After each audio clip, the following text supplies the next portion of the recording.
भोलेनाथ कैलाश पर्वत पर ध्यानमग्न बैठे थे। चारों ओर शांति थी। देवता भी उनके तेज को देखकर मौन हो जाते थे। माता पार्वती उनके समीप बैठकर संसार के कल्याण की कामना कर रही थी। तभी अचानक धरती कांपने लगी, आकाश में काले बादल छा गए और देवताओं के मन में भय उत्पन्न हो गया।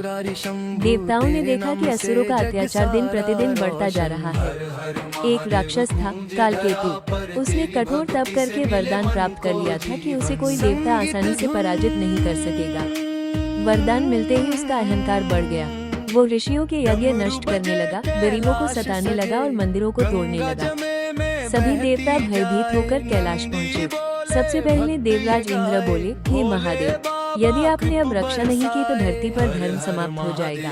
भोलेनाथ ने धीरे से अपनी आंखें खोली। उनकी आंखों में करुणा भी थी और क्रोध की ज्वाला भी। उन्होंने शांत स्वर में कहा, जब अधर्म अपनी सीमा पार कर देता है तब विनाश ही नया निर्माण करता है। इतना कहते ही भगवान शिव कैलाश से उठे। उनके जटाओं से अग्नि की लपटें निकलने लगी। गले का सर्प पुकारने लगा। डमरू की ध्वनि पूरे ब्रह्मांड में गूंज उठी। माता पार्वती समझ गई कि आज भोलेनाथ तांडव करने वाले हैं। उधर कालकेतु अपने महल में बैठकर हंस रहा था।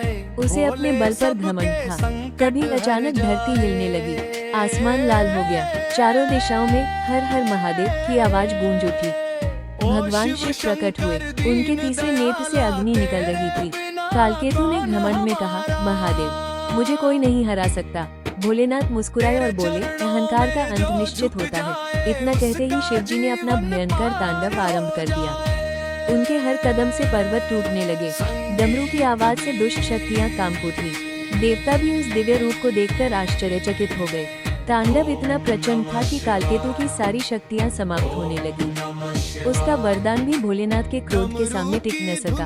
वह डरकर शिवजी के चरणों में गिर पड़ा और बोला, प्रभु, मुझे क्षमा कर दीजिए। लेकिन भोलेनाथ ने कहा, जो दूसरों को कष्ट देता है उसे अपने कर्मों का फल अवश्य मिलता है। इतना कहते ही शिवजी ने अपने त्रिशूल से कालकेतु के अहंकार का अंत कर दिया। उसी क्षण धरती पर फिर से शांति लौट आई। ऋषियों के यज्ञ दोबारा शुरू हुए। मंदिरों में घंटियां बजने लगी और लोगों के चेहरों पर खुशी लौट आई।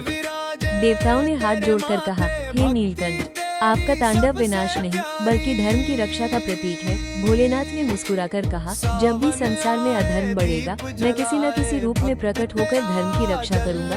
इसके बाद भगवान शिव पुनः कैलाश लौट गए। लेकिन उस दिन से संसार को ये शिक्षा मिल गई कि भोलेनाथ का क्रोध केवल विनाश के लिए नहीं बल्कि सत्य और धर्म की रक्षा के लिए होता है। जो भी भक्त सच्चे मन से ओम नमः शिवाय का जाप करता है, भोलेनाथ उसके सारे दुख हर लेते हैं और जीवन में सुख शांति प्रदान करते हैं।